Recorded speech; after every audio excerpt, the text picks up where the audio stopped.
As a லிரிசிஸ்டா நீங்க வந்து அஹ், பாரதி ராஜா படங்கள் அவருடைய படங்களாகட்டும், மகேந்திரன் அவர்களுடைய படங்களாகட்டும், ஆலு மகேந்திரா அவர்களுடைய படங்கள்ல உங்களுடைய பாடல்கள் வந்து அந்த அந்த அந்த கதையமைப்புக்கும் அந்த களத்துக்குமான ஒரு ஒரு ரிலேஷனை வந்து அந்த பாடல்கள்ல நீங்க கொடுத்துருக்கீங்க. எனக்கு மறக்க முடியாத சம்பவம் அந்த கம்போசிஷன் போது. எக்ஸாம்பிள், மகேந்திரன் சார் அவருடைய படங்கள்ல மெட்டி, நண்டு,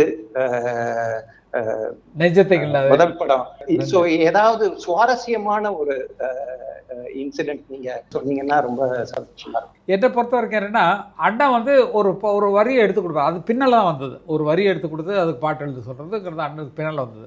அப்போ வந்து நான் ஆரம்பத்தில் வந்தபோது என்ன தோணுதோ அதை எழுதிடுவான். அந்த சாங்கில் அதில் எழுதிடுறது. எழுதினோடனே என்ன ஆகிடும்னா அது வந்து ஃபிக்ஸ் ஆகிடும். உங்களுக்கு ஒரு 2 பல்லவி 3 பல்லவி என்றைக்காவது நான் எழுதியிருக்கேன்னா கரெக்ட் இல்லை. எழுதினோடனே பாட்டு செய்யறாங்க, நல்லா இருக்கும், அப்படியே செட் ஆகிக்கும், அப்படி சொல்லிடுவீங்க. இந்த மாதிரி தான் எனக்கு கிடைச்ச வாய்ப்பு. மற்றவங்கள்ட்ட நிறைய அது மேத்தா சார் அவங்களாம் சொல்லுவாங்க, நீங்கள் என்னப்பா நீங்கள் என்னங்க அவர் தம்பி, நீங்கள் என்ன வேணாலும் பண்ணலாம், எங்கள்கிட்ட இப்போ டைரக்டெல்லாம் போட்டு இன்னொரு பல்லவிப்பாங்க. அதனால் எங்களுக்கு நாங்கள் நிறையா அப்படின்னு நிறையா எழுதியிருக்கேன். நான் நிறைய எழுதியிருக்கேன். பல பல்லவிகள் எழுதி அதை ஒன்று தேர்ந்தெடுத்து பண்ணுறது. இந்த மாதிரி பல விஷயங்கள் எனக்கு கொஞ்சம் அண்ணனுக்கு தம்பியாக இருக்கிறது ஒரு ப்ளஸ்ஸாக இருக்குது. காரணம் அது சரியாக இருக்கும். பல்லவி மட்டும் அவர்கிட்ட ஓகே பண்ண போகிறோம். சரணம் நான் போய் இப்போ அவர் மியூசிக் கீழே பண்ணிகிட்டு இருக்கும்போது மேலே சரணம் எழுதிட்டு கீழே கொடுத்துட்டு பாட்டு சொல்லி கொடுத்துரு அப்படின்றவாரு. அப்படி சொல்கிற மாதிரி அப்படி ஒரு வாய்ப்பு எனக்கு கிடைச்சது.